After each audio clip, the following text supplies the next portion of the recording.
ధర్మం బాబు, తిని చాలా రోజులు అయింది బాబు. ఆకలేస్తుంది బాబు. తినడానికి ఏమైనా ఉంటే ఇవ్వు బాబు.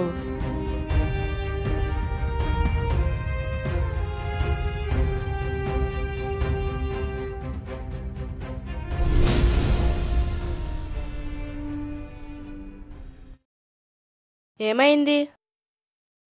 నీ పరిస్థితి ఎందుకు ఇలా ఉంది? నాకు ఆకలేస్తుంది బాబు. తిని చాలా రోజులయ్యింది. నేను నీకు నా చేతనైనా సహాయం చేస్తాను. నీ బ్రతుకు ఎలాగైనా నేను మారుస్తాను. తినటానికి ఏమన్నా ఉంటే ఇవ్వండి బాబు. ఆకలేస్తుంది బాబు. నా పరిస్థితి అసలేం బాలేదు. సరే, నీ బ్రతుకు మారేలాగా, నీ ఆకలి తీరేలాగా నేను ఏదైనా ఒక మార్గం చూపిస్తాను. నువ్వేమీ భయపడొద్దు. నేను చెప్పిన పని నువ్వు చేస్తే నీ బ్రతుకు మారిపోతుంది. చాలా సంతోషంగా ఉండొచ్చు. బాబు బాబు చెప్పండి బాబు. ఏ పనైనా చేస్తాను బాబు. ఎలాగైనా నా బ్రతుకు మార్చండి బాబు. మీకు దండం పెడతాను బాబు. సాయం చేయండి బాబు. సరే, నువ్వు నాతో పార్ట్నర్గా ఉండు. నా పని, నా పొలం అవన్నీ నీకు అప్పచెప్తాను. వాటి బాధ్యతలు నువ్వు చూసుకుందు గాని వాటి వలన వచ్చిన లాభాన్ని మనిద్దరం పంచుకుందాం. సరేనా?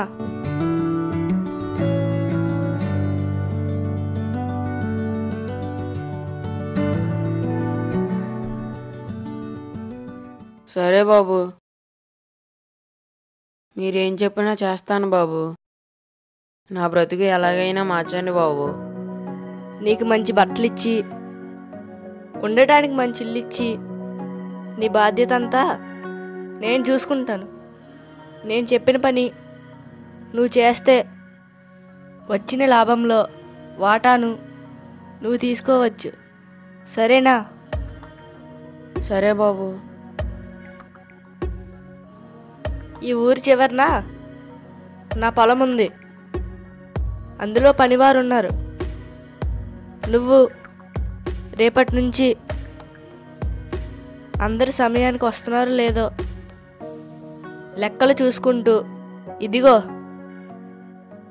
ఇవి మన పొలంలో పండిన బియ్యం, ఇలాంటి పంటే పండించి నా పొలాన్ని నువ్వు జాగ్రత్తగా చూసుకుంటే వచ్చిన లాభాలని మనిద్దరం పంచుకుందాం. సరే బాబు, మీరు చెప్పినట్టే చేస్తాను. ఆ పొలం పనే చూసుకుంటాను. అయినా లాభాల్లో నాకెంత వాటా ఇస్తారు? నాకేం పెద్దగా వద్దు బాబు. ఏదో పదో పరగా ఇస్తే చాలు. సరే సరే, నువ్వైతే పొలం పని చూసుకో. నమ్మకంగా ఉండు. జాగ్రత్తగా పనిచే. నేను మరలా వస్తాను. నేను వస్తాను. సరే బాబు. చాలా మంచి పని దొరికింది. ఈ దెబ్బతో నా జీవితం మారిపోతుంది.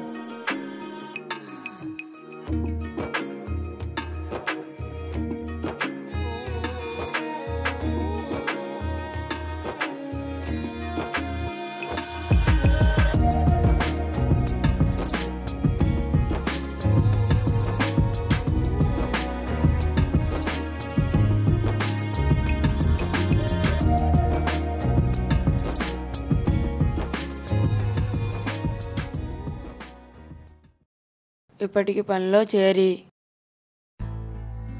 28 రోజులు. ఇంకో 2 రోజులు ఆగితే యజమానుడు వచ్చేస్తాడు. ఈ నెలంతా పొలంకెళ్ళి లెక్కలు చూసుకొని అన్నీ చక్కబెట్టింది నేను. ఆయన వచ్చి లాభాలు పట్టుకెళ్తాడట. ఒక్కసారి కూడా పొలంలోకి రానివాడికి లాభాలు ఇవ్వాలట. రాని చూసుకుందాం.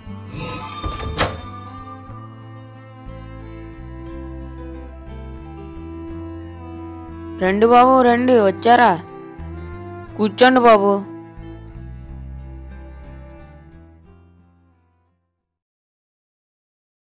ఏంటి సంగతులు? మన పొలం ఎలా ఉంది? పంట బాగానే ఉందా? పనులు అందరూ వస్తున్నారా? ఈ నెల లాభం ఎంత వచ్చింది? పొలం బాగుంది బాబు. పంట కూడా బాగా పండింది. ఈ నెల నష్టమేమీ లేదు. అన్నీ లాభాలు వచ్చాయి బాబు. ఓహో, ఏది ఈ నెల బియ్యమే?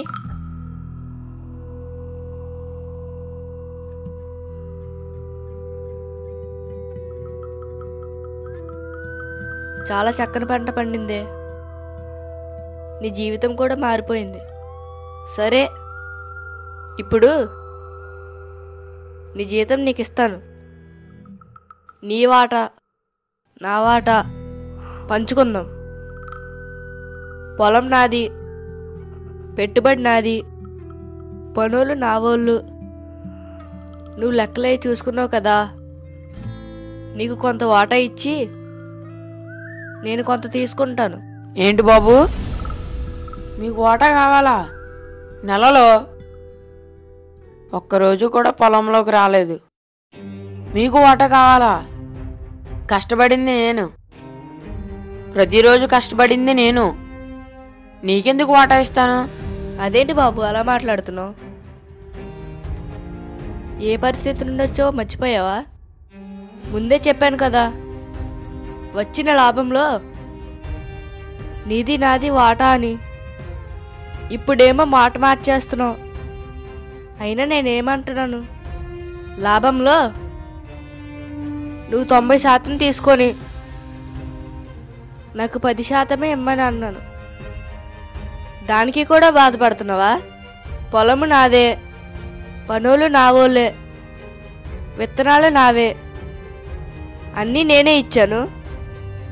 ఒక 10% ఇవ్వడానికి నువ్వింత బాధపడుతున్నావా? అన్నీ మీరిచ్చినా కష్టం నాది. ఉదయాన్నే లేచి రాత్రి దాకా కష్టపడింది నేను. నా ఆరోగ్యం, నా సమయం, నా కష్టం అన్నీ నావి.